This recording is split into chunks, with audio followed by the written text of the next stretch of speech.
Joining us now is the co-chair of the racial justice organization Color of Change, Heather McGhee. She's out with a new book entitled The Sum of Us: What Racism Costs Everyone and How We Can Prosper Together, in which Heather explores how past policies and laws that were racist not only hurt the Black community, but the economic growth of all Americans. And Heather, why don't we start there?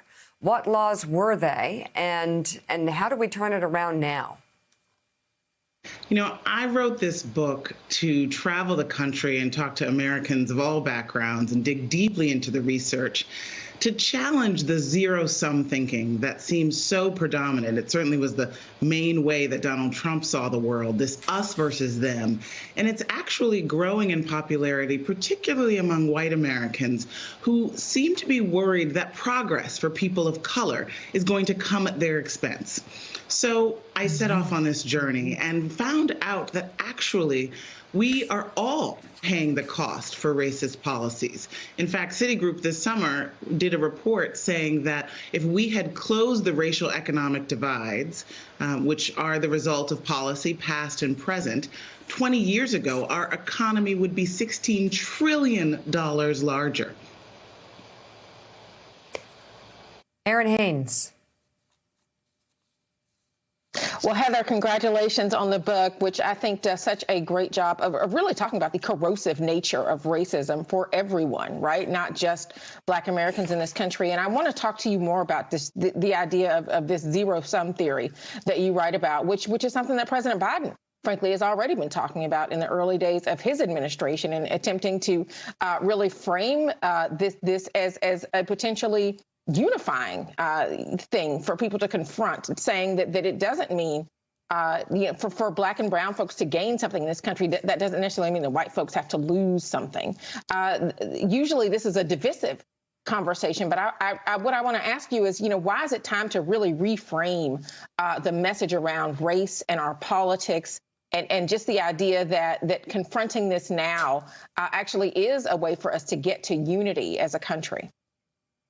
Well, thanks so much for the question, Erin. I think that's absolutely right. I was really heartened to see President Biden explicitly say, a dollar in, brown and Black folks' pockets does not mean a dollar out of white folks' pockets. The economic data shows exactly the opposite.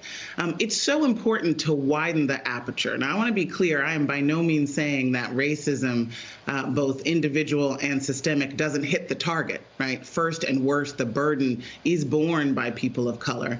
But it's an illusion and a convenient lie to say that we can cordon the economic and social impacts of discriminatory policies, of environmental injustice, as we see in Texas, of the kind of withdrawing away, turning our backs on the formula that built the great American middle class when it was by design and by implementation for whites only. The kinds of policies we're talking about, whether they're the smart public investments in subsidizing the housing developments and mortgage market, which the federal government in the 20th century said, we will not subsidize the development in Black neighborhoods exclusively, to things like the GI Bill, such a smart public investment in the education of our veterans, and yet millions of Black veterans were locked out of the benefits of that.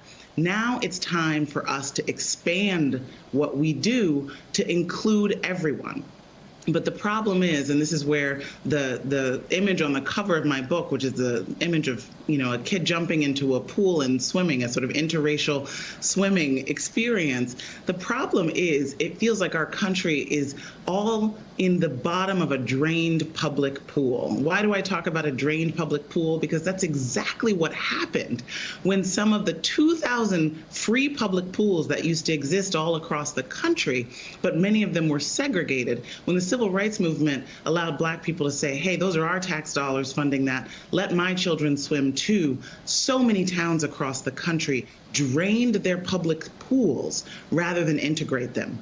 And in politics, what that meant was that many white Americans turned their backs on the kinds of investments that had built the great American middle class when they were required to share those investments with people that they had been taught to distrust and disdain. Hey, thanks so much for watching our YouTube channel. You can follow up on today's top stories and breaking news, or catch up on your favorite MSNBC shows all in one place. Download the NBC News app today.